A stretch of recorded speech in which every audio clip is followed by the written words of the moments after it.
विधान संशोधन गरेर पदाधिकारी र केन्द्रीय सदस्य संख्या बढाउने निर्णय गरेसँगै नेकपा एमालेका अध्यक्ष केपी शर्मा ओली र वरिष्ठ उपाध्यक्ष ईश्वर पोखरेल चुनावी प्रतिस्पर्धाका लागि प्यानल बनाउने गृह कार्यमा जुटेका छन्। संशोधित विधान अनुसार 19 जना पदाधिकारी र 301 जना केन्द्रीय सदस्य सहितको प्यानल बनाउन दुवै समूह आन्तरिक तयारीमा लागेका हुन्।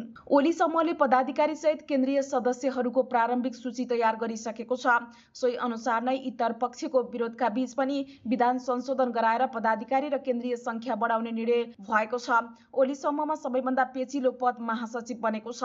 ओलीले पुनः शंकर पोखरेललाई नै महासचिव दोहोऱ्याएर प्रदीप ग्यावाली र पृथ्वी सुब्बा गुरुङलाई उपाध्यक्षमा व्यवस्थापन गर्न खोजेका छन्। तर ग्यावाली र गुरुङले महासचिवको दाबी कायमै राखेका छन्। उनीहरूको अडान कायमै रहेमा शंकरलाई उपाध्यक्ष बनाउने सम्भावना पनि रहने जनाइएको छ। त्यसो भएमा ग्यावाली र गुरुङ मध्ये एकजना महासचिव बन्नेछन्। त्यसो त ग्यावाली र गुरुङ मध्ये एकजना छान्न पनि ओलीलाई सकस भइरहेको छ। शंकर नभएको अवस्थामा ओलीको रोजाई प्रदीप ग्यावाली हुन्। तर उपाध्यक्ष विष्णु पौडेलले पनि पृथ्वी सुब्बा गुरुङलाई महासचिव बनाउन ओलीमाथि दबाव बनाएका छन्। विधान संशोधन गरेर उपाध्यक्षको संख्या 3 बाट 5 गराइएकाले अब भने ओलीलाई केही सहज हुने देखिएको छ। शंकर, प्रदीप र पृथ्वी सुब्बा मध्ये एकजनालाई महासचिव बनाएर 2 जनालाई उपाध्यक्षमा लैजाने तयारी ओलीको छ।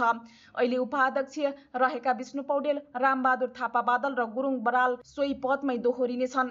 अर्का उपमहासचिव विष्णु रिमाल पनि उपमहासचिव नै दोहोरिने सम्भावना छ। पद्मा अर्याल, रघुवीर महासेठ, छविलाल विश्वकर्मा र लेखराज भट्ट मध्ये 2 जना उपमहासचिवमा बढुवा हुनेछन्। सचिवको संख्या 9 पुर्याइएकाले उक्त पदमा भने केही नयाँ अनुहार आउने भएका छन्। सचिवमा नयाँ अनुहार सहित 7वटै प्रदेशबाट एक जनाको प्रतिनिधित्व गराउने तयारी भइरहेको ओली निकट नेताहरूले बताएका छन्। अर्कोतिर ईश्वर पोखरेल पक्षले पनि पदाधिकारी सहित केन्द्रीय सदस्यमा प्यानल नै उठाउने तयारी गरेको छ। यो समूहलाई नेता व्यवस्थापनको चुनौती छैन, बरु ओली पक्षमा असन्तुष्ट नेताहरूलाई समेट्ने दाउ हेरेको देखिन्छ। उपाध्यक्षहरू युवराज ग्यावाली, अष्टलक्ष्मी साक्यले अब कुनै पदमा नदोहोरिने घोषणा गरिसकेका छन्। अहिलेका पदाधिकारी मध्ये पोखरेल समूहमा रहेका ग्यावाली र साक्य दुवै उम्मेद्वार नहुने भएपछि नयाँ अनुहार समेट्न सहज देखिएको छ।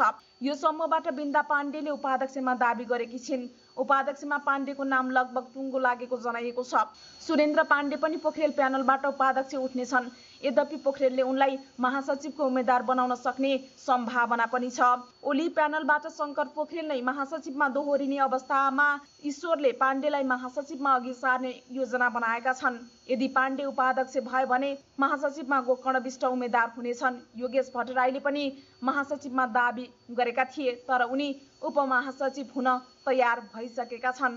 अहिले ओली खेमामा रहेका सचिवहरू रघुवीर महासेठ, छविलाल विश्वकर्मा र लेखराज भट्टलाई आफ्नो समूहमा तान्ने प्रयास पोखरेल प्यानलको छ। उनीहरूलाई उपमहासचिव र उपाध्यक्ष रोजेर लैजाने विकल्प दिएको छ। सचिवमा गोकुल बास्कोटा, कर्ण थापा, विनोद ढकाल, उषा किरण तिमल सिन्हा र रचना खड्का लगायतलाई उठाउने गरी छलफल भइरहेको छ। दुवै समूहमा अहिले प्यानल तयार गर्न छलफल चलिरहेको छ।